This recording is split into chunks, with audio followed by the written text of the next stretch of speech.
All right, let me get my camera in there a little bit. Welcome, everybody. Sorry for the weird switcheroo I had to pull, but there was stuff happening. Stuff happening at the 10 with. Obviously not literal fires, but figurative fires that I've dealt with. So I had to do a quick switch. I'm glad it ended up working out and I didn't have to do something like cancel, because I already canceled once this week. Hate to make it twice. So yeah, Ian, the may have lied somewhere in there. When I updated the date and time, you may have been lied to about the 30 minutes. But I'm glad you made it. Hey, Laura, glad you made it. I'm looking at the having nothing else, or no one sent me anything. So we're just going to start at the RPG Roundup multi-Reddit, which you can find in the show notes and other places. If you want to play along at home, as usual, feel free to let me know if you see anything in here that. Okay, so we were zoomed in already. If you see anything that you think is worthy of discussion that I happen to scroll past, let me know. Last time we actually found a good topic that was not mine. I had missed it, and I think it was Brian that found it. I'm not sure who found it, but it happens. I do not see all. Let's see. Challenge with pointless, quote unquote, pointless RP, slowing down the pace of the story. This is from DM Academy, and I always just like to preface these by saying DM Academy is definitely 5th edition focused. If they don't say an edition, they're talking about 5th edition. So just keep that in mind with the kind of stuff they're asking, and their point of views may be substantially different from mine. But I find that they ask interesting questions, and I know a lot of folks in here play or run 5th edition, so it's not incompatible with us, but we got to keep that in mind. Wolf Throwaway 123 says, hey folks, I'm hoping to get some thoughts and advice on a quote unquote problem, more so a challenge we've been encountering as a group and a number of my players have shared concerns about. That is the amount of quote unquote pointless or superfluous role playing that ends up dealing big story moments, or in many people's eyes, including my own often, as wasting time or kills the pace. There have been a number of situations where our party ends up taking entire sessions or sometimes multiple sessions to move from one plot point to the next because, and here they have this in code, I don't know why. So because either one, PCs are RPing with each other or random NPCs in scenes that often don't amount to much plot development, character growth, and exploration of the PCs as characters, or two, people are getting so bogged down in the details like how big the room is, where people are standing, everyone's relative position, or sometimes as granular as the type of windows in a room. We covered this in our session 0 and our check-in 30 sessions in the campaign, with everyone committed to wanting to be focused on impactful RP and plot moments. To give you an example, we are headed, oh my gosh, this is long. To give you an example, we are headed towards a major confrontation between the party and one of the PC's backstory antagonists. The party has been gearing up to attend a masquerade ball and was very excited to attend and explore the event before dealing with the big BBEG of that story arc. However, as people were getting ready to move to the event, one of our players decided they wanted to RP cooking for the entire party. They wanted to serve it as a type of final family meal, but it turned into 60 minutes of them asking me what ingredients they had, what techniques they could use, and the quality of food it was.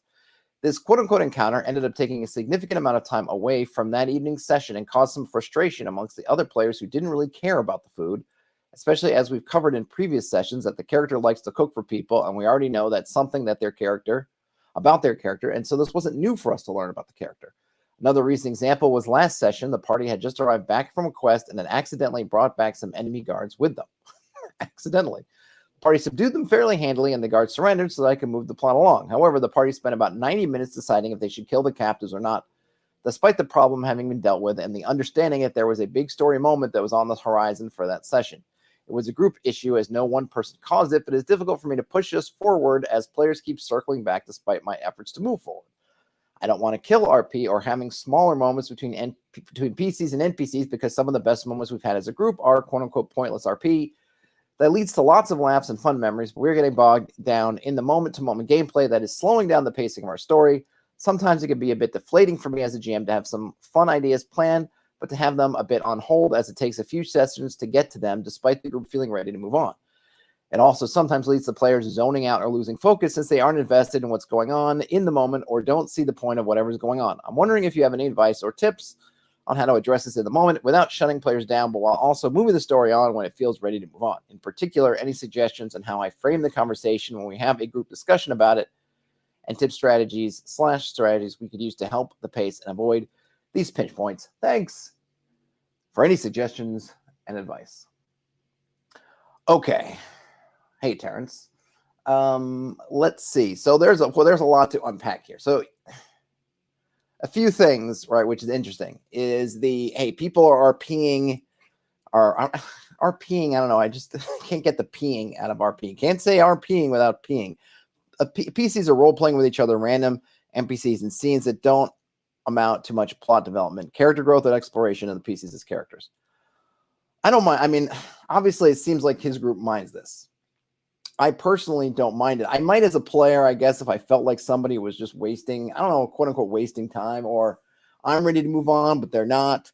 I think it's okay for the party, or so yeah, you have to be kind of. This is definitely one of those you have to tread sort of carefully, right? Because as a player, if I was playing with a bunch of my old friends, people I knew, and one of them starts talking with the shopkeeper or something, and shopkeeper, tell me about your personal life.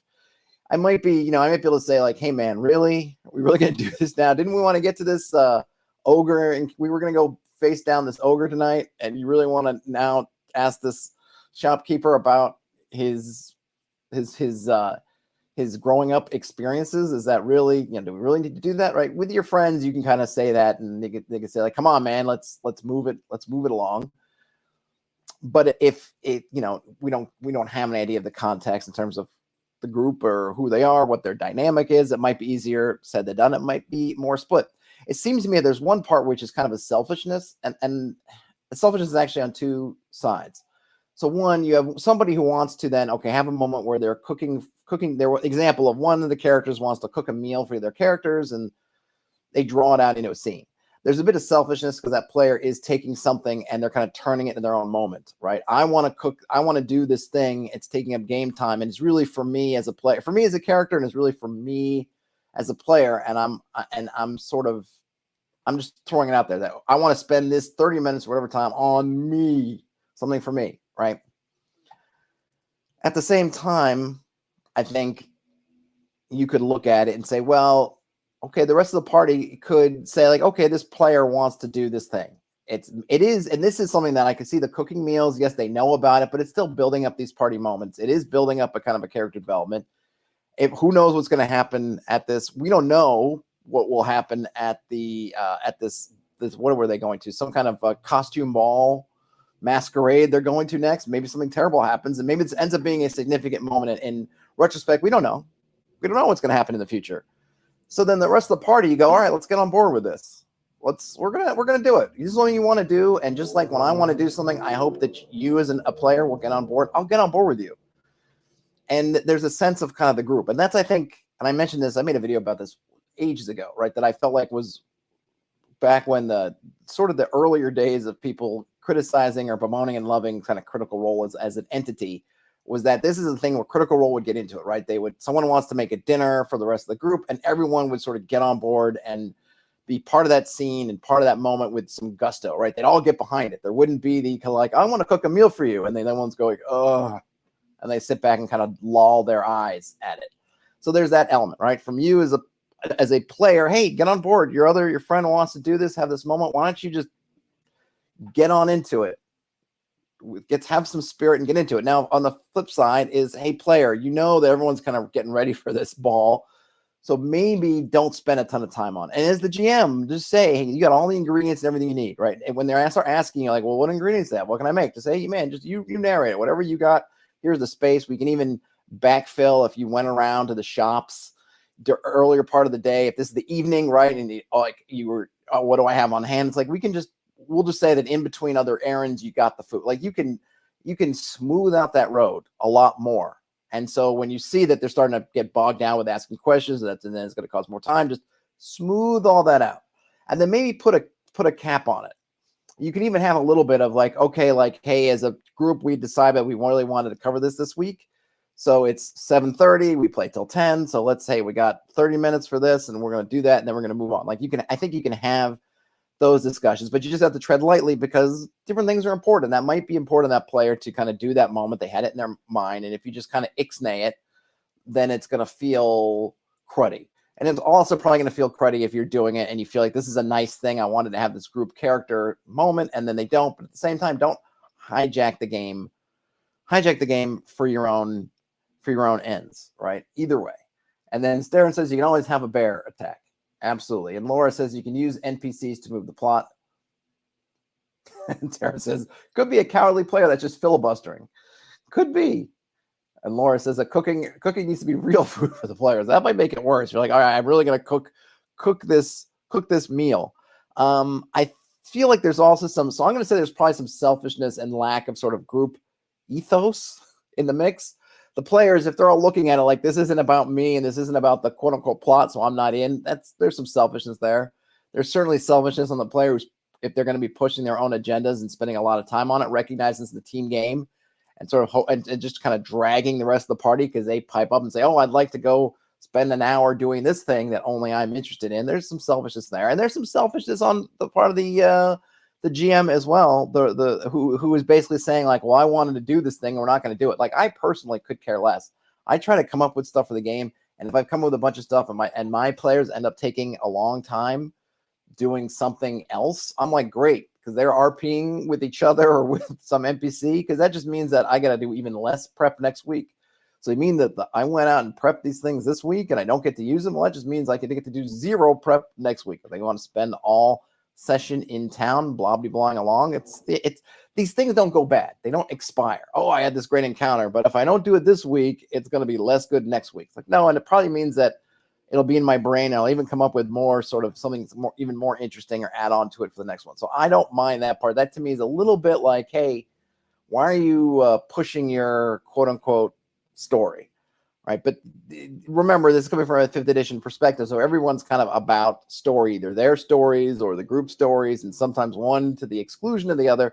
You got to find ways to balance it, find ways to balance what everybody likes. And it might be worth, if this is a real problem that's happening all the time, don't wait 30 sessions. They're like, we had the 30 session reset, or but it's like you're now in session 40 and this is problems. You don't need to wait 20 more sessions. Just have a stop at the end of the game, at the front of the game. Say, hey, this was fun, but let's really talk it out. And like we've talked about before, you have Discord or Twitter or Instant Messenger or your text messages, whatever. You have means to talk to everybody and say, hey, we did this, but let's really I know we all want to get to this masquerade, so let's make sure that happens this week, and let's try to stay kind of focused, or if not, let me know, kind of thing. But my marching orders is we want to get to this, so let's get to this. So I think you can definitely have those conversations.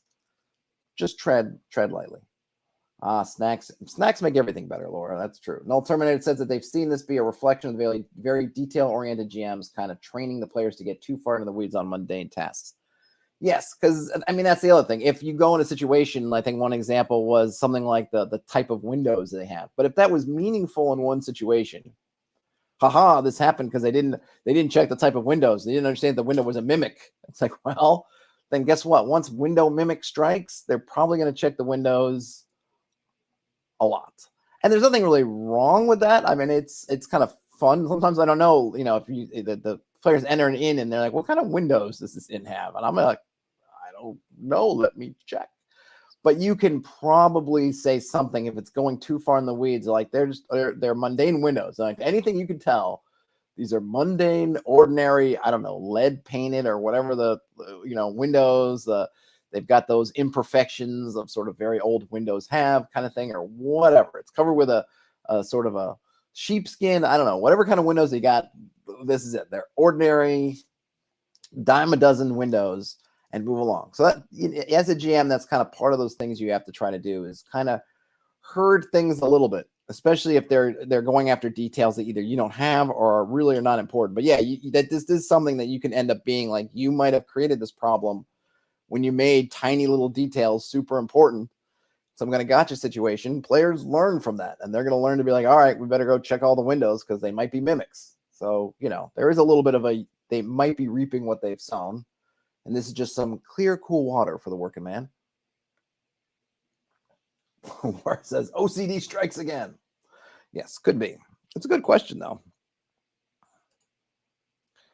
Everyone's got to work together. It's kind of what the bottom line is. I made a proof of concept. I don't care about that. Spelljammer box measurements. I don't care about that. Thoughts on this redesign? I don't care. Yeah, blah, blah, blah. What do we got here? Looking for space station maps. I don't know. Ancient medieval project. I'm not going to get into there now. Sarcastic look at fantasy tropes. That's okay. Replacing binary pass fail. This is in RPG design. This might be interesting. Always interested in this stuff. This is posted by Tyson_NW. They were reading the Core 20 RPG and have been listening to Matt Colville about how their system eschews attack rolls and assumes a hit. They have struck me with an idea that I could use some other thoughts on. I already have a skill challenge-esque system with the outcomes of success with perks, success with a complication, and failure. Instead of a binary success/fail for skills where they have to beat a target number, they generally assume to succeed, but with a perk, neutral, or complication. The reason I've avoided implementing this for single rolls is that I want a system as predictable as possible. When I fail at climbing, I want to know what will happen, as opposed to every time the game master has to come up with a new complication. But I'm coming around to the need to be able to fail forward and trust GMs to improv more. So the system that I'm envisioning is the player rolls a die. On a crit, they succeed with a perk. Beat the target number, they just succeed. Not beating the target number, they still succeed but have a complication. And if on a crit fail, they fail, and a complication is added. Okay, so I think this is basically if they crit fail, not only do they fail, but there's a complication. This would move the success rate from 50-50 closer to 90-10, and it would require more improv on the GM side to come up with perks and complications. The first one rubs me wrong, but I'm sure how to justify that wrongness. Any thoughts on how this rebalances the system? Well, I think the first thing, I always like to read these kind of system docs. The first thing I would say is in terms of the, predictable systems, right? Oh, I'm climbing. What happens when I fall? But if you really think about it, what happens when you fall from climbing isn't all that predictable. It's predictable in a generic sense. You're climbing up a hypothetical surface, you fall to the ground. But often that doesn't happen exactly. You've seen a kid fall off a jungle gym. They don't just fall straight to the ground. They may fall, they may spin slightly, bang one of their arms, their legs, or their head maybe on part of the jungle gym, maybe even spinning more and then hit the ground, sometimes on their back, on their butt, on their knees, on their face, on their head. It's not predictable. I mean, it will be a macabre experiment in some twisted universe. Maybe you could take like ragdoll physics on a virtual playground and set up some dummies to just fall from a jungle gym. It would just, and I'm sure you get a whole bunch of different falls. It's only predictable in just the very basic sense of you climb and you fail, so you fall. How you fall, what happens when you fall, the severity of the fall, all going to vary greatly. I mean, in every movie, especially older ones where they would, they'd show somebody falling from a height and they'd use a dummy and the dummy's kind of spinning or cartwheeling, or they're falling off a cliff, and sometimes they'll bang the sides of the cliff and that'll cause them to go. And sometimes they'll get caught up on a branch sticking out of the cliffside and other things will happen. It's not that predictable. And that's what having that openness for the GM to interpret it, because all these different things are different. What are they climbing? Are they climbing up a sheer wall? And so if they just fall, then they're just going to drop straight down. Are they climbing up something very uneven? In which case, maybe they'll fall, but they'll be able to grab onto something or hit a ledge that's just a few feet below them. Maybe we are concerned about them being not just falling just straight vertically down, but they're having some kind of angle or spin coming down. So maybe they'll hit their head on something or bonk themselves. There are many, many different ways that a fall can happen depending on what they're climbing, when they're climbing, what sort of tools they're using to climb. If they've got safety ropes, maybe they fall and they just fall and then they get jolted as the safety rope saves them.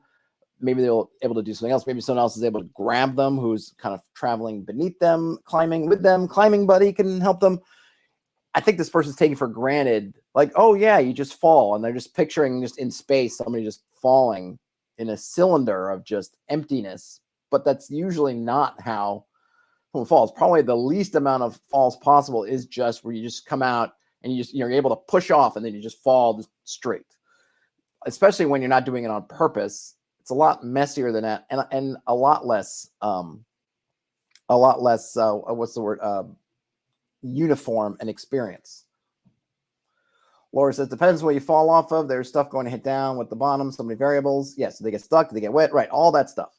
So I think they're kind of taking for granted that, oh, falling is something that should be totally predictable. No, it's not. It's going to take a lot of circumstances. And that, of course, is where you as a GM come in, because you're the one, you in an RPG, writing an RPG design document or a game system are not going to be able to simulate or even know all the different factors and context for a particular situation when a GM goes, okay, you're falling or you have failed a climb roll.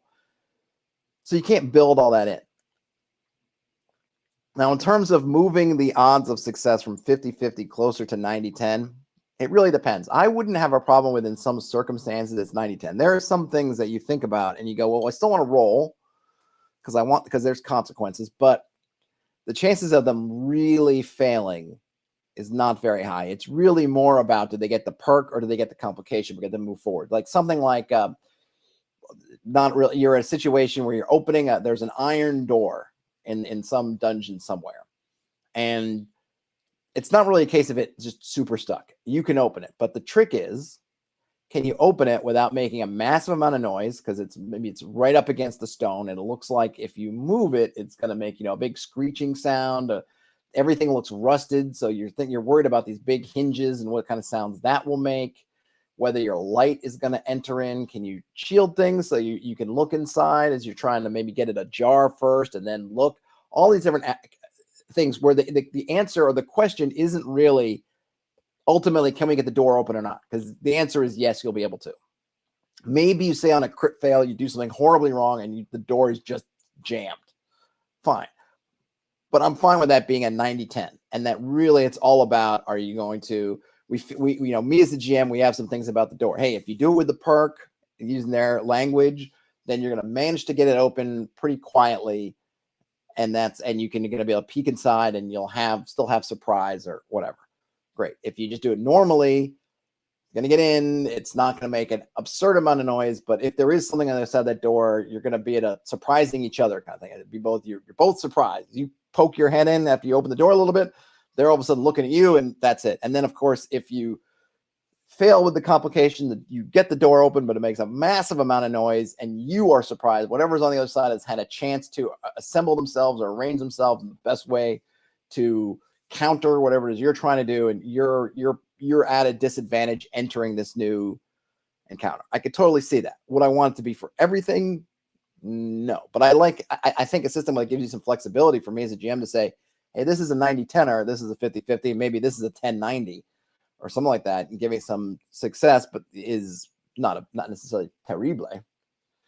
Laura says that I can tell you flying through the air is fine. It's the landing in which you land and it really hurts. Been airborne a few times in my life. Sometimes you can affect landing, sometimes no. Yes, that's true. But I was even thinking about, Laura, the kind of stuff like when I watched my daughter fall off or watched a kid at the playground fall off the thing. It's not even so much the falling and the landing. It's that they don't fall clean. It's I slip. And so I'm off balance. So when I fall, I'm falling down and back. And then my foot is going to hit, say, like the bar of, you have like the little ladder they're climbing up to get to part of the thing. And my foot is going to hit that bar, my ankle. It's going to go bang. It's going to swing. And maybe I'll keep falling. Maybe I'll get stuck there. My head comes back and hits the metal. Then maybe I go, oh, and then loosens my leg. And then I fall, hit the rest of the way, right? Very rarely, and I think in a lot of real world situations, you just get a clean thing. And yeah, even if you do get off clean, yeah, there's always what do you hit at the ground? But there's just so much stuff between you and the ground in most spots. Unless you're doing the sort of, what is it called? I don't know, it used to be called the Indian rope trick, where you just got a cloud and there's nothing around you and then a rope and you're climbing up the rope. There's sides of stuff. There's things extruding outwards. I mean, I suppose in a modern sense, if you're climbing up the side of a modern skyscraper that didn't have a lot of balconies or windows open, maybe you get just a straight fall. Like people who jump out of windows and things. Sorry, I didn't mean to, something like that. But, for the most part, it's messy. It's messy. Anyway, it's an interesting idea. I'm all for having more options than just binary pass fail. But you can end up, I think this person may be going down a little bit of a rabbit hole on trying to figure out all these variables. There's too many. That's why you have GMs for. If it was easy, if there was an easy amount of variables, they would have, Wizards already wants to, I think, trying to replace people with AI GMs. They'd be done by now if it was just really simple. You could just figure all that stuff out and just say, "Yep, climbing is always this kind of thing." It's not. That's what makes the people part of tabletop RPG so impotent. What else we got here? Placing fast fail. We just saw that. Is it bad to kill a player character on purpose? I'm going to say yes, but I'll read it. Posted by Viral Tiger 04. The context is they're a new DM running their first campaign. There are 3 sessions in, about 11 hours, and one of the players has a very ... interesting character. He wants to remain very mysterious and inform the group that he has, quote unquote, has a beast within and will try to keep it under control. He's a level 3 transmutation wizard and really wants to be similar to Venom from Spider-Man. His whole sort of personality is to go against the grain of the group and be a mysterious lone wolf.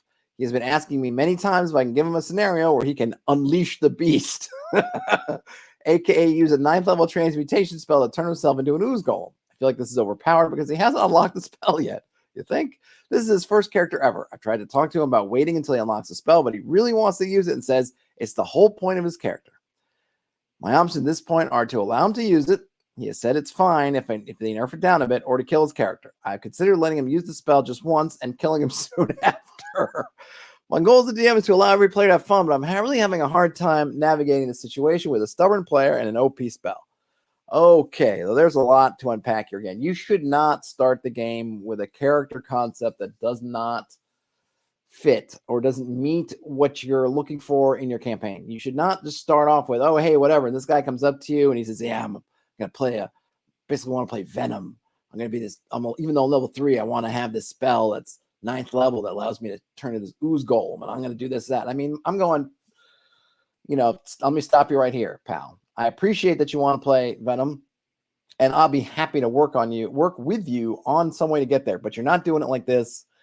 And you're not going to be some kind of lone wolf out there by yourself acting mysterious. You gotta bring it into the group context. This is a group game. You're playing a party of adventurers. You're not playing an adventurer. Not a one-on-one game, I presume. So you can't be playing like you're one player working alone. But don't kill the player. Don't kill the player. No, don't kill the player.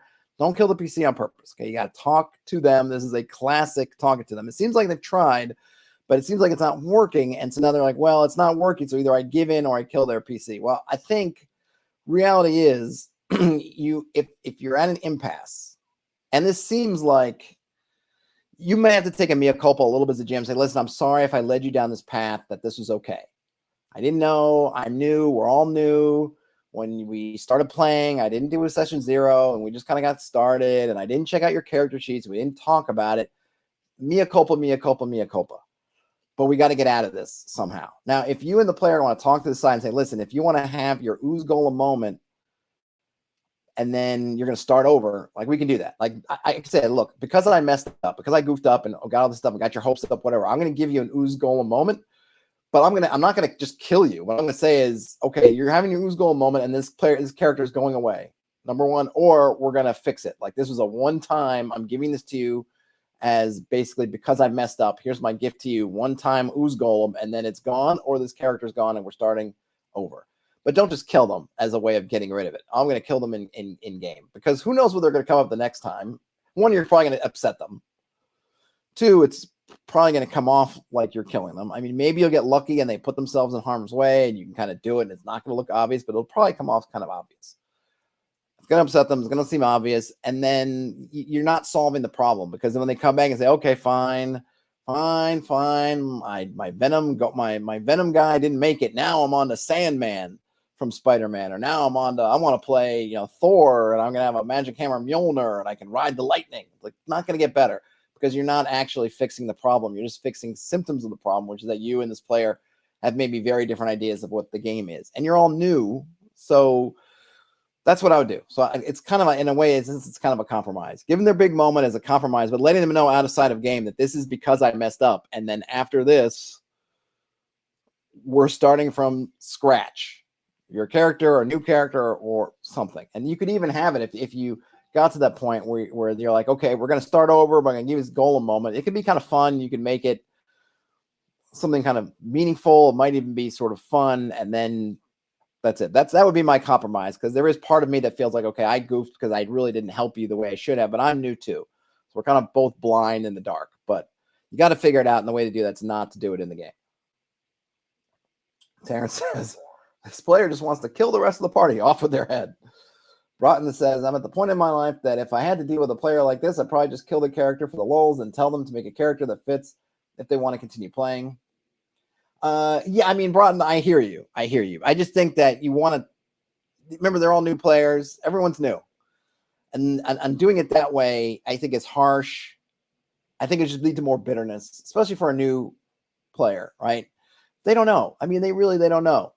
And I think you want to harness that imagination. You just got to get it moving in the right direction. Laura says it needs to develop organically, which I would agree. Ray LC says, I know it's not true, but these stories always remind me of being back in grade school. I'm shocked sometimes these are adults. Ray LC, I don't know if these are adults. I think sometimes they're not. And I think that's something to be aware. I think that's something that I've thought about this before. I probably haven't mentioned it, but I think that's something to be aware of. We don't know how old these people are. It's the internet. Their name is Viral Tiger 4.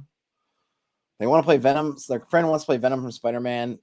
I don't know if they're adults. And that's the thing is, like, I don't really remember much about my games back when I was a kid, but I'm sure they were just as goofy in their own way. I am sure. I remember, I mean, look, I was in high school and my friend and I were playing, basically we were trading off GM duties. We had the shared world, which is a mix of Twilight 2000, Masters of the Universe, and Marvel Superheroes, which was the game we were using mostly. We were mostly using Marvel Superheroes, Twilight 2000. There was some in there, and then there was some Masters of the Universe kind of stuff in there. And at one point, we were making characters based on song names, song titles from, what was his name? The guy who used to be the lead singer, he maybe still is again, for Iron Maiden, had a solo album that one of us had gotten a hold of. And I think that was it. And we were picking out these names for characters based on the song titles and then trying to figure out what the kind of their powers were. I think one of the songs like New York DMC, like, you know, or was it New York, like demilitarized zone? Yeah, like New York DMZ. So we're trying to figure out, like, ooh, what would that be? New York DMZ. Like, these are all like goofy ass things, which would totally fall in line if we were playing. If you know, I had that childhood now, we'd be totally doing this kind of thing.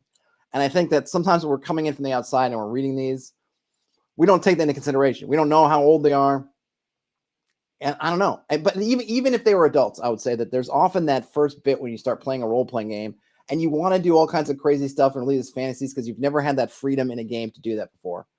And I think you have to give people some latitude for having that experience. Whether you're 4, you're 14, or you're 40, or you're 80, it's going to happen. You're going to be in a game like, really, I can do anything? And then, yeah, you're going to have that experience where someone's like, oh, I kill all the shopkeepers. And you got to kind of work through it. And I think a lot of us old heads had that experience, those experiences out of our system so that we're done with them, right? I don't like just me, you know, you just throw that to me. I'd have to find my inner patience for that. Because my first thought would be like, you got to be kidding me. Like, I'm too old for this. But then I have to find that inner patience because I think we've all had these experiences or some version of it. We just got them out of our system already. A lot of these folks have it. So we got to keep that in mind.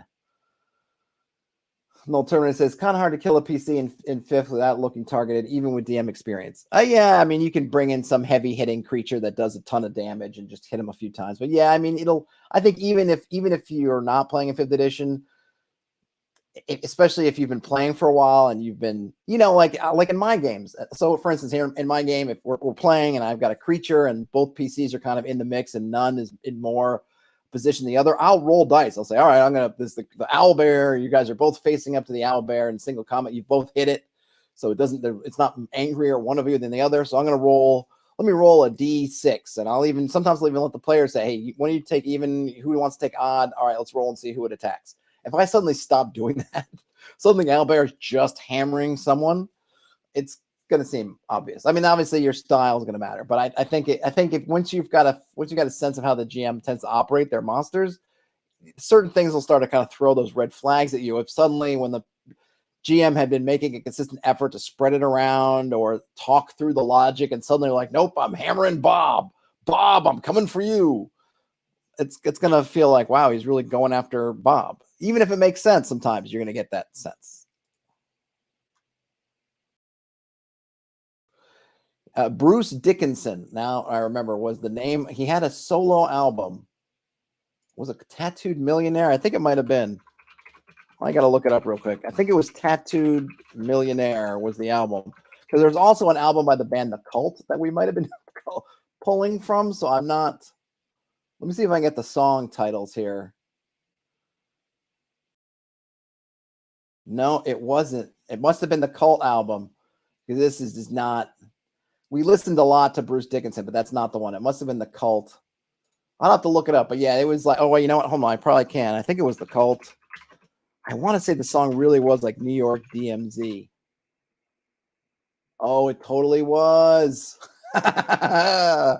Oh, where's the what album is that from? Oh, Sonic Temple. All right, the Cult Sonic Temple. I'll pull it up in here because just why not? It's Friday. Let's get the track listing. Let's see the old track listing for this.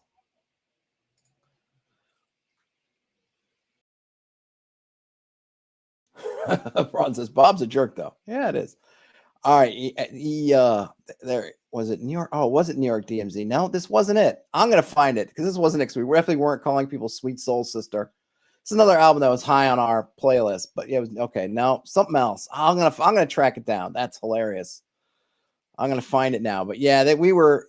I don't remember. Maybe it was another Cult album. I'm not gonna get too sidetracked on that. But yeah, we were doing all kinds of crazy stuff. I mean, I had a Battle Cat. Okay, I had my own. At one point, I had my own demi plane, but we were also headquartered out of the ruins of the World Trade Center at the time in New York City because I was obviously 9/11 hadn't happened yet, and so we were using New York City as sort of our backdrop.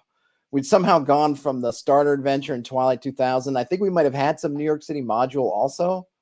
So we had the one which is basically getting across the Dnieper River. I think was in the the original, like the starter kind of thing, the box set sort of one. Then we ended up in New York City, and then we ended up somehow getting into superhero town. It was a lot of fun at the time. I'm sure if I was running us out now, people would be like, oh gosh, it's the worst thing ever. These people are horrible.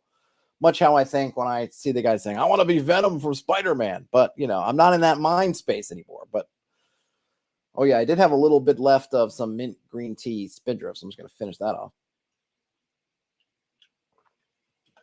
Yeah, Sonic Temple. That would have worked well in a campaign, Laura. I would agree with you. All right, what else have we got here? Oh, this might be interesting. This is a world building pet peeve. This world building subreddit. I think it's mixed between people doing stuff for games and then novels and all kinds of stuff. So you see a lot of different stuff. There's some neat things in here, inspirational wise. I might actually take it off the multi-Reddit because while I do enjoy it, I don't actually usually pick topics from here, and I'd like to slim down my RPG roundup. But let's see if this changes our mind in terms of what's worth keeping on. So here is Lavendorf has their pet peeve. A set of elements is not a magic system. You can't just make a chart of the different elements and call it a magic system while giving zero context on how magic looks, how magic is used, what it can and can't do. It doesn't need to be the most complex scientific alchemical system, but just give at least a description of what spellcasting looks like, please. Do you need to recite a mantra or to use specific materials or be in specific environments or train for a long time or make any specific movements or have a magical bloodline or summon spirits or worship gods or anything? I'm so tired of seeing here's my magic system posts and it's just an element chart. An element grid can be one part of a magic system, even a large part like an avatar, but the weaknesses and strengths and domains of an element mean nothing to me when I have no idea how people do the magic. I can agree with that. I'm not on this subreddit enough to have taken note of a bunch of here's my magic system and it's just a bunch of elements, but I get what they're saying because there is more to magic than just, I guess this part is kind of what do you affect is maybe what would these charts would be like, and it is good to know. And I would say this too, and I think I definitely felt this in 5th edition, and I go back and forth on it in terms of other systems when there's kind of like the everything magic, like it's because I kind of think there is something to be said for having just a couple of specific ways of accessing magic and then just saying, you know what, that's it. So we're gonna have like we have the original dichotomy between divine magic and then I'm just gonna call it sorceress magic. and there's some overlap. I kind of would like it better. I think if I ever get around to designing my own, I will remove as much overlap as possible between those two, because I think they shouldn't be the same. Because part of my point is, like, I don't think you need to have the everything magic. Like, I don't need to be able to do everything with divine, and everything with arcane, and then psionics on top of it, and then there's druid magic. Like, give me one magic kind of system that everyone maybe does different things with, but kind of it's all the same. Then sort of everyone's going to the same pool by different things. But I get it, because I think the concept of magic being kind of like the Force, and you can tap into a million ways. But I almost feel like that we could, as a setting, I think I like a nice strong setting that says, like, here's how magic works, and it's one or two specific ways, and not just like everybody does what they want and they get magic. It's like, I don't.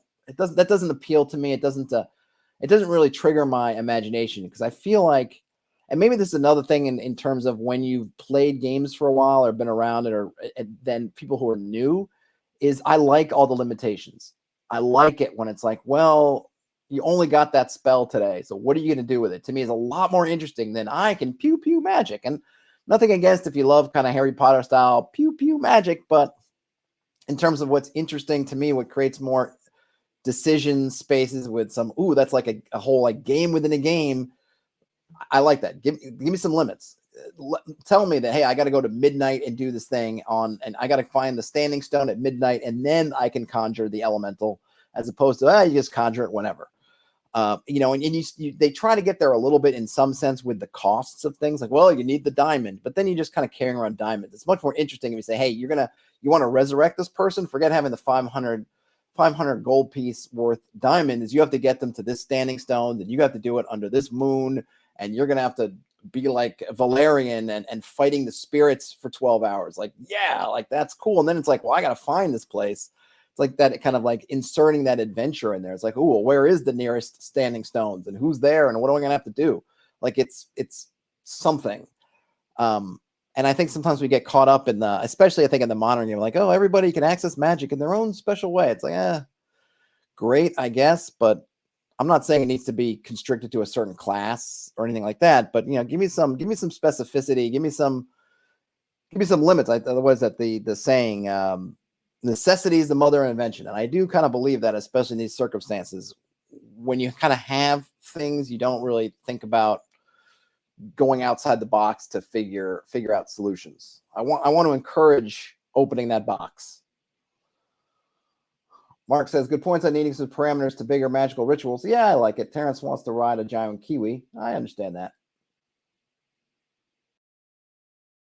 And then Laura says, going back to my playing kind of Masters of the Universe, everyone needs a battle cat or battle dino. Yeah, it was my house cat at the time.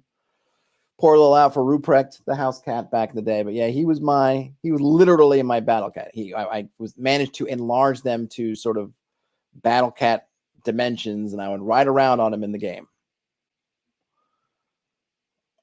I am a GM who hates combat. This might be an interesting. Let's see what they got to say. This is in the RPG, just the generic RPG subreddit, which obviously is a hodgepodge of all kinds of topics, different games. It's posted by Absolute Banger 69. Ooh, boy. I didn't know how to say it until I started making a post to rant about it. In every system I run, and I run a lot, everything is easy, simple, fun to run, except combat. No matter what, combat always F's up and slows down my games. Are there any solutions for this? Are fight scenes such an integral part of every movie /show/book folks enjoy? Because as a GM, I hate combat. Maybe this is why Burning Wheel and 10 Candles are such favorites for me. Combat is not special in those systems and doesn't take too much time away from the rest of the game. I know the solution is to learn it, but it seems super hard to on the GM side. I wish combat wasn't a core feature of RPGs. I mean, there definitely is. I think there's no way to get around combat in some form, because in any kind of game, I think the possibility of people punching each other is going to happen. I mean, even if I was playing, I don't know, preschool the game, kids are going to scrap. And at some point, someone's going to scrap with a player character kid, and you're going to want to have some rules about it, and so you're going to need to do it. I do appreciate systems that are able to essentially use their same mechanisms for combat and don't need to go to a whole different game for it. And like D&D, that's one thing you could say it suffers from a little bit is pretty much any edition of D&D. Combat is kind of its own subsystem with things working somewhat like they do, but then not. I mean, it's something that's kind of unavoidable because I get it, right? You're going from, hey, you're in a hex crawl, so you're in hours. Then you go into the dungeon, now you're in minutes. And then you're in combat and you don't want to run it in minutes. That's too long. So, okay, we need to run it in seconds. Okay, now we need to figure out who goes first. Well, can't we just do it? Who says something first? But that's kind of not fair to everybody.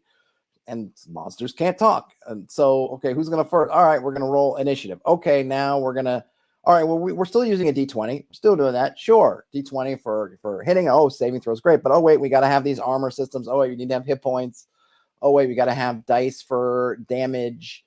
Like, there's just a lot of stuff that just only comes up pretty much in combat. But you can, once you start to delve into it, you can understand how you get into that place. But I do appreciate when a system, I think one of the ones we looked at recently, the index card RPG, I think they did a nice job with, hey, everything worked the same. You're trying to climb a ladder, you're trying to kill an ogre, it's the same, right? The context changes, but the underlying mechanics are literally exactly the same. So you just have to learn that mechanic and you're just applying it different ways, which is great. And I applaud systems that can do that and do that well. I think things do get easier once you learn them. And I'm not sure what the super hard part is for GMs. I'd need to hear more from Absolute Banger 69, or pardon me, Absolute _ Banger 69 on what about them seems difficult, but I don't have any sense. They haven't said what games they're playing, so I don't know. But I'm guessing if they're doing kind of D&D stuff and it's 5th edition, yeah, it can get complicated. There's no question. Laura says, yep, needs to add flavor to the game. And Null Terminator says they like the recharge mechanic in Mouse Raider. D4 Caltrops had a whole list for the 100 Cairn spells. Oh, they're talking back about spells. Yeah, recharging is good. I mean, I've been talking about kind of working with trying to get rid of sort of slots and points for spells. I think having some kind of cost and consequence for casting is good. I get the idea. I mean, I don't dislike the idea. All right, I get where people are coming from when they say, well, why should my I guess actually I should say this. I have empathy or sympathy for the magic user player who goes, yeah, but why do I have to, if I'm a magic user, why am I using a sling or why do I have a staff? Like, why aren't I just firing magic all the time? And that's why you counter. Or that's why you say, oh, well, here's some cantrips, here's something you do all the time. So you can always be magic usery. But if you grew up in a certain age, if you're a person of a certain age, then your idea of a magic user isn't someone who's casting spells all the time. I mean, you could probably count on 2 hands in the entire Lord of the Rings trilogy how often Gandalf does something that you would look and say, yeah, that's a spell. Maybe even less than that. There's long periods of time where Gandalf casts no spells. He's just working. Now, granted, Gandalf isn't quite the stereotypical magic user per se, but I think my point stands. Even someone like, depending on what version of, say, a King Arthur type thing story you've read with Merlin. Merlin's not out there going, pew, pew, pew, pew. He's not Tim from Monty Python and the Holy Grail. In the movie Excalibur, he casts a spell that has to go disappear for like a year because that spell took it out. Basically, like, what was it? Like the breath of the dragon to call in the fog for for Uther to sneak into the castle so he can get it on. He's like, yeah, that spell, I'm out. I won't be back till I can pick up your kid in 9 or 10 months because I gotta rest. So that's a whole different concept of it. And I think to the same token, it's like, well, does that mean this fighter should be like fighting all the time? Like, no, there's times where the fighter's probably more parts of the game than not, the fighter's not getting to fight. They're doing other things. And I'm not saying to the fighter, well, I got to give you this thing so that you can fight all the time because you're a fighter. That's in your name. Why shouldn't you be doing it? So I think we understand that, there can be limits, if not imposed mechanically, then imposed just by the fictions. Like, yeah, it would not turn out well if the fighter was trying to fight all the time. Sometimes you can't. Sometimes you get to do thiefy stuff as your rogue, and sometimes you don't. That's kind of how it works. And it's all about balancing when you decide to pull the trigger on using your abilities and getting into your groove, and when you think on it and decide to try something else. Laura says that ICRPG is streamlined fun. Well, I haven't played it, but it seems fun, and it is definitely streamlined. No argument from me on that. And I did enjoy reading it. Let's see. Need advice. Looking for myths and deities related to dreams besides the Greek ones. You could probably do some research, Pally. I'm sure you can find them. Running a siege. I think we've talked about this one in the past.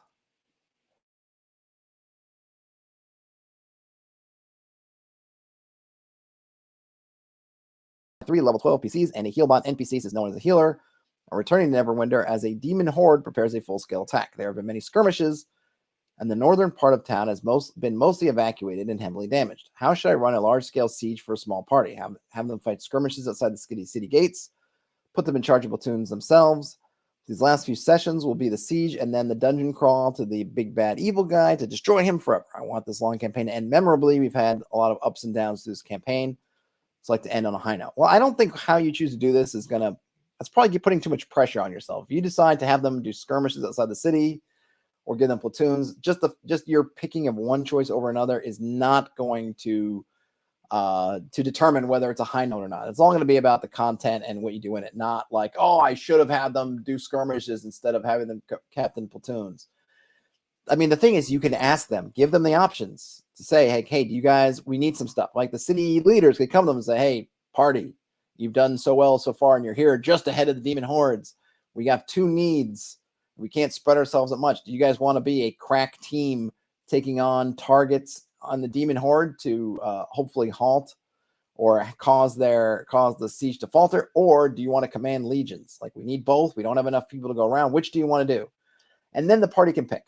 And then by giving them freedom, and do it probably at the end, do it at the end of a session. Don't do it at the beginning of the session where you're thinking, I gotta plan out both types. Oh, I gotta plan the mass combat, and I gotta plan the skirmishes. Do it at the end of a session. Heck, if this decision's coming up, do it now. Even if it's between sessions, have them choose. That way, if it all comes down, because sometimes some players don't want to do the mass combat commanding platoons. I get that. And sometimes some they are going to, but at least it's their decision. And if it comes down to it and they command battalions and it doesn't work out maybe like they want to, it's not going to be like, well, you GM, oh, this didn't work. And you GM, you forced us into it. I didn't want to command platoons. Well, it's like, you chose. I asked you and you chose. So that's kind of on you or on the group a little bit. So give them the choice. I think they will both work out fine. The end. Laura says, unlimited power is unrealistic, like unlimited bullets in a gun. Yes, but then there are people, Laura, who don't want to track encumbrance rating either, so they want to give you unlimited bullets in the gun. And that's maybe the other thing, right? Why the archer? I'm not tracking the archer's arrows, so why should I be tracking the magic user spells? And, maybe the answer is you probably should be tracking the archer's arrows because that's a cool trope too, where you're down to your last arrow and you're picking your target and you're not sure you're going to hit, and you kiss it and you make a little prayer to the god of war and archery, and then you let her fly and you see if she hits or not. But, as much as people love this kind of tropes, they don't love all the tropes. Let's see. We've got a Kickstarter, Farewell to Arms Redux. I'll give an upvote, but I'm not hopping in there now.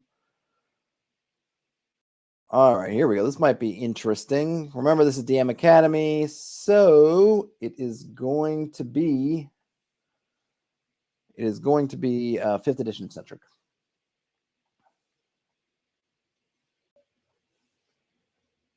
Okay. This is posted by Peach_Cobblers. I killed a player character in my session yesterday, and I feel bad about it today. Bad luck, or am I a bad DM? I'm currently running an Egyptian mythology themed campaign, and yesterday I had a player character die at the very end of a dungeon crawl. I feel terrible about it and really didn't want the character to die, though the player seems okay with it. He's probably less upset than I am. For some context, the players are all level 5 with a free feat and a small homebrew buff as well. Nothing too powerful. They are all multi-class, and in that sense, not the most optimized at their current levels. So perhaps my estimation was off using an encounter builder. There was one cleric. So there was a 1st level cleric, 4th level druid, 1 3rd level rogue, 2nd level bard. All right, I'm going to kind of skip those because I don't care. I had 3 medium encounters in the dungeon and 2 traps. The first trap was not attempted to be disarmed by the party. It was merely broken by the sorcerer/paladin, and they rolled a random status effect, which was that every undead in a mile knew their location, i.e. every creature in the dungeon. This is important later. I mean, that's kind of a cool random status effect, though a mile seems to be... that's a large radius, but still, that's kind of cool. The issue started in the first combat. Basically, the druid/cleric got hit twice with a life leech effect in the first combat and had his max hit points reduced to about two-thirds to 15, which would have replenished after a long rest. He and the party were unaware of this effect. I probably shouldn't have doubled up again with this effect twice, which I realize now is quite brutal, but he was the only one attacking the enemy with this ability, so I thought it made sense. I think the thing is here, just to stop here for a moment, when you have that event coming, tell your player, I think the character would kind of sense if they've been life leeched, that seems to be something that would be drastic enough to note. So the idea that they got hit with this and didn't know it is kind of a little bit of a problem. Let them know. Err on the side of, and you can have some fun with that. Like, what does it feel like that your life force is leeching away? Like someone looks at the druid cleric and goes, "My goodness, you look like you've aged 30 years, or your muscles have lost some of their some of their volume. You feel kind of heavy, or you feel brittle. Like, come on, get into it." But let them know. I mean, that's an important thing to know. If I'm down to 15 hit points and I don't know it, like that's my new max. Like I think that's drastic enough. It's not like a little thing. Like, oh, maybe he doesn't know this is happening. I feel like it is, and it's 2/3. It's not even like, oh, you're down a couple of hit points, so you're not feeling quite as fresh and frisky as you were a couple minutes ago. But yeah, you're right. No, you've lost 2/3 of your vitality. I think you'd know. In the second fight against melee attackers, the cleric druid stayed back and did not get hit once, as I expected, and I didn't send any enemies after him, not trying to punish or hit him at all. The second trap was like an acid cloud that was avoided with minimum damage to the party, like 2 acid damage. The final fight is where it went a bit sideways. I told the party there was a small room right before the final room, describing it as a small, quiet place. I would have let them take a short rest there without interruption. No one said anything like this, or asked to take a short rest, or talked about a plan for going into the room. The paladin almost immediately said that they just walked forward and opened the doors to the last room. I would say here, okay, you can't, I think far too, oftentimes the argument is, why is my party trying to short rest in a place that they should not be trying to short rest? Remember, I think a short rest is an hour. Is that right? I think that's an hour in 5th edition. It's not like you're taking a 5-minute breather here. You're in a dangerous place. You got traps, you got creatures. You're like, yeah, let's chill in this space an hour. And oh, by the way, probably the thing we're after, the big bad evil guy at the end of this, is rarely outside that door. Not a smart play to take a rest. Now, you as the GM are saying, hey, it would have been cool if I let them, they asked me, but they didn't. But like, why would they ask you? I mean, to me, they're really thinking more about that dungeon as a dangerous place than you are. Because there's no way I want to rest in the antechamber before the big bad guy. Yeah. A Cerarax on the other side of that door. Should we sit out here for an hour before we go in? Why would you do that? You wouldn't do that. You'd be like, we better push forward before they get even more foreknowledge that we're coming. So you as the GM, if you're going to have some situation which is a little bit goofy, I'm going to give them this kind of safe spot because I've told them it's quiet. I meant to me is like, oh, it's quiet. Like, oh, that's something is off here. In dungeon, you got to really be like loud and proud and make it something kind of special. Like, I don't know, they find a spell of one of those instant shelter places they can go into for an hour, something like that. Like, you can't, this is not on the party for not taking advantage of the quiet space.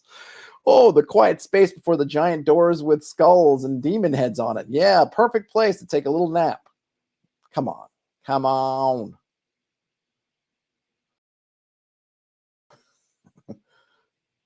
Attack number 1, we run it, we rush in. Could be. All right, so then let's see. At that point, I thought about saying, are you sure? Or trying to modify the party decisions. But I also have been trying to refrain from that and just let the party decide to do what they want. So I just kind of said, okay, so you open the doors to the room.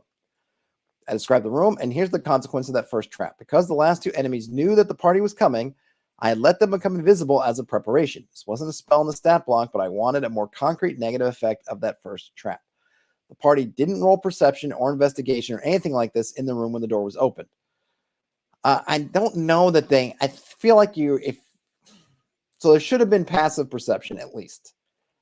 And I would have let them roll, I think, for something. So I think you're stacking the unfairness. So they're invisible and you didn't have them roll. I mean, investigate, I get, because that to me is like you're getting into the weeds on it. But perception is like, oh, we're glancing across the room. I think for the most part, I think a lot of DMs, 5th edition, would definitely be like, all right, roll perception. You're waiting for the party to, I think, someone prompt themselves, but they have no way of knowing there's something invisible in the room. So they're not going to suddenly look for invisible creatures necessarily unless that's been established. And it wasn't, because even the GM has said that they just did that kind of, they brought it out of thin air to basically punish the party for the trap, which also seems a little bit unfair. Like, they could already prepare, they could already deal a number of stuff, but now you're just giving them abilities that they didn't have before. I would say it's a little bit, you know, I wouldn't do that. A little bit unfair. Laura says, are you sure it never works? I just do it anyway. Yep. Hey, Catherine, glad you made it in for a few minutes. Okay, the only thing the party didn't roll perception or investigation or anything like this in the room when the door was open. The only thing the party did was that the cleric cast detect magic. Because there were like 5 magical items in the room in the chest, this is what the party detected. Going by raw, I ruled the rules as written. I ruled that detect magic wouldn't detect the invisible creatures because the spell calls for a visible creature or object, and there were enough magical items in the room. The room detected sense of magic didn't differentiate between the magic of the items or the invisible enemies. Yeah, I don't know if that works with invisible creatures, but the whole invisible enemies is kind of off anyway because they didn't use a spell. They didn't have to do anything. They just kind of have it as like an ad hoc super ability. So, and I think the GM sort of jammed them a little bit on the perception check. So now I feel like if you knew you jammed them on the perception check, which obviously that I guess they don't feel like they did, then maybe you could have been a little bit kinder with the detect magic. Because I can see from the cleric's point, it's like, well, I detected magic and I didn't say anything there. But I don't know, again, raw about detect magic. So maybe the letter of the law is okay, but you kind of already stacked the deck against them. So I don't know. You could throw them a bone, maybe. That was all that the cleric and the party did to assess the room, and the cleric walked forward alone while the rest of the party stayed behind the door, a good 15 to 20 feet away. No one else from the party went with them or moved into the room with the cleric. With the cleric alone and isolated, the undead creatures that were invisible attacked in a surprise round. I didn't want to attack the cleric, but he was going for sacred canopic jars, and I felt that it made sense for what the enemies would do. Well, is it really an attack round? I mean, because I think in a surprise round you roll, right? And the cleric would be surprised, but not necessarily all the other party members. So it feels like, again, they've kind of jammed up the party a bit because they go to attack. Remember, they're invisible. They're not inaudible or other things. So it's possible that the other party members who are waiting could have rolled initiative. They're looking in the room. Maybe they could have heard something, something could have happened there. So I feel like, again, stack the deck. A little bit of deck stacking going on here. Mark asked if detect magic's directional. I don't know. But I think he did it into the room. But I've never actually thought about that. Is it kind of I think it's just omnidirectional, right? I don't think they were talking about direct magic being like a cone or a line or anything. So I feel like in some kind of radius around you, but I don't, especially in the 5th edition sense, I have no idea.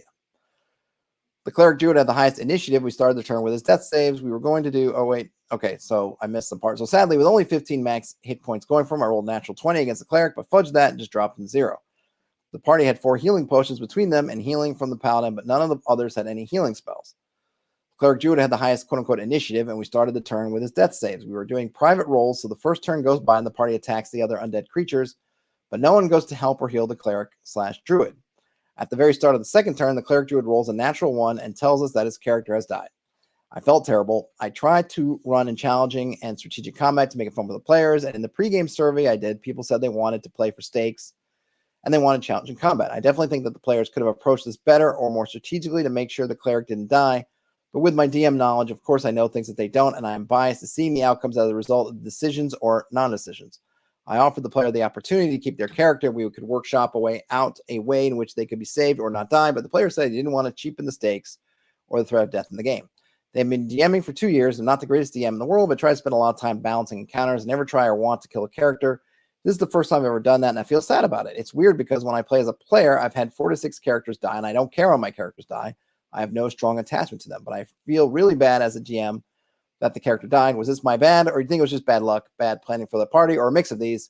Thanks for any feedback or insight. So there's a couple of things here going on. I think there is some of that is their bad. I don't think ultimately it's their bad because the party had a chance and they didn't do it. And I think that's a classic blunder that parties make, where they'll be like, oh, they're down and we've got 3 turns, so we can spend 2 turns doing other things, and on the last turn we'll come in. But all it takes is that one roll to 1 or something like that. Oops, you're dead. And, oh, we didn't do it. So at the end of the day, they could have gotten there. But I've mentioned as I was reading through this, I felt like there are some things that this GM could improve. I don't think you need to give to, oh, this trap hit, so now I'm going to give extra buffs to this creature. It's like, I think that you've set up the context, you set up these creatures, and then in that point, they are what they are. And I'm not going to start giving them stuff because the players put off a trap. They're undead. I don't know if they're intelligent. Maybe they're intelligent. It doesn't. I'm not sure if they are or not. So how could they even known to be invisible? It just seemed like they were sort of punishing. There's a little bit of that, like they failed this trap, so I'm punishing on a meta level by having. It's like if I had skeletons in a room and then the party triggered an alarm. Suddenly the skeletons are wearing armor. It's like this. What the alarm? What is it? What's it doing? Like how does this work? Seems like there were a few moments where the GM could have, I think, worked things a little bit differently. But at the end of the day, is he's dying, and the party, each party member that wasn't that person, that character had a chance to go in and give him a potion, and they didn't do it. So even after all that stuff, where I'm like, yeah, he probably could have worked a little bit differently. At the end of the day, the party goofed on their own. They was down, they had a chance, and they didn't take it. So they rolled the dice and came up snake eyes. And the player's taking it well. And I don't think it doesn't sound like the player blames the GM, because at the end of the day, he's like, yeah, they let me, you guys could have come and saved me, and he didn't. So that's it. Let's see. Laura says calling about felt air movement. Mark says that a radius might be kind of useless if the party has any magic items. Yeah, I'm not sure, Mark, in terms of detect magic, whether it's something like, I don't know how it works. If it's something like if you have magic items, they'll like blind you, or you just get little pings. I'd have to go back and read it again. I'm not sure. I mean, there's a few things beyond the detect magic that probably could have gone differently. And maybe the GM is right in terms of rules is written that they know it, that detect magic doesn't work on something that's invisible because it has to be visible. So it might be, much ado about nothing. There were some things before that came up in the example that I thought were a little bit, maybe not what I would do kind of thing. But as Laura mentions, like you feel air move, you do everything. The thing is, in that surprise round, I don't think that they gave the party a chance to intervene. Potentially, I don't know he didn't say which undead he's using, or were they smart, were they unintelligent, that kind of thing. And then they just kind of gifted them invisibility, which they didn't need, because if they'd been visible and they'd done a lot of that, probably would have been a lot more fair, I think. And they just made that up on the spot. That was not written in. It's probably like, this is how the trap works. It alerts all the undead in the vicinity and turns them all invisible. Like if that's how it was written up, then great. But I think this is where you fall into like, why am I doing this? Why am I punishing them on kind of a meta level for a trap? Like I gave the trap a penalty, or I gave the trap a cost. Alerts all undead. Great, that's what it does. Like, why am I turning things invisible now? Like, of course, I'm making it harder, and I think that's where maybe there's a little bit of guilt, maybe about that, because they seem to have made a decision to make things harder, not from a hey, this is how it works kind of thing, but just kind of from a meta, like, yeah, I made it harder because, and I didn't tell them they're life leeched, and I did it twice to them. Some of the things that like, well, but why? How did that work? I don't know. But it's still, after all that, the party had a chance to save him and didn't. So that's on the party. That is on the party. Laura says, if the room suddenly lit up with magic like a Geiger counter going off, caution would be super important. Yeah, absolutely. I mean, they didn't get I don't think they necessarily got a fair chance. I feel like there's some meat on the bone in terms of, if I was looking at the GM from I had this session, now I'm trying to review my own thing and I'm reading through my notes, I feel like, okay, I'm looking at some things like I could have done differently. Now, they might not see it. They may see things differently. We're already over an hour, so I'm not going to read through all the comments, right? But really, in terms of maybe I'd feel some guilt over the life leeching and some of these things that might have been a little bit unfair, the invisibility. But, I mean, really, just at the end of the day, after all of that, he's dead, he's dying, party has plenty of healing, nobody goes to heal the poor guy, and he dies. So at the end of it, it's like you could have saved him and he didn't. So that's on the party, which is part of the game. And I get it. 5th edition's kind of got that thing where you're trying to maximize your offensive actions, and a lot of times the healing stuff is not as effective in terms of DPS, so you don't do it, and you try to hold off doing it. And I get it, but they paid the price. Null Terminated says 5 unguarded magic items would have my players lobbing spells in the room. Random. I mean, there is that other element of like, we've opened this door and there's just some stuff sitting in chests. Like, all right, is the whole place a mimic? What Ooh, what's going on? Is this an illusion? Yeah, I would have 10-foot poles would have been taped together to make 50-foot poles and just start thwacking stuff. Let's just throw some flaming oil in there and just light the place up. And if the chests burn, great, and the magic items will be all right anyway. So let's just burn the room. I mean, there's some I think old school, because remember, this is a 5th edition type game. There's definitely some old school wisdom that would have been like, yeah, you see a room with some magic items that look unguarded. Guess what? They're not unguarded. You just don't see what's guarding them. But, lessons I'm sure were learned. Any last thoughts before I call it a stream? And by the way, folks, if you want to give a thumbs up on your way out, that'd be awesome. If you found yourself and you're not subscribed and you feel like subscribing, that would also be awesome. Any last things for the chat? Any last bits of wisdom for Peach_Cobblers? It's always tough as a GM because you control so much of the game to feel like when a player dies that it's kind of on you, which is why you want to err on the side of giving your players information and freedom and things like that too, because that's how you can alleviate that sense of it's all my fault. If your players had a ton of information and a ton of opportunity and a ton of decision-making capabilities, then I feel like that falls away because it's not on you. It was on them. They made those choices. But when you've constricted the information, when they're not playing with a full set, when you're holding things back, when you're doing other things, then it kind of is on you. And then you are more responsible. So you want to give as much of that stuff to your players as possible. All right, Mark says, thanks for the stream. You're welcome, Mark. Laura, you're welcome as well. I'm glad it was a fun lunch break. The K5K says, all DMs beat themselves up about the consequences of player actions.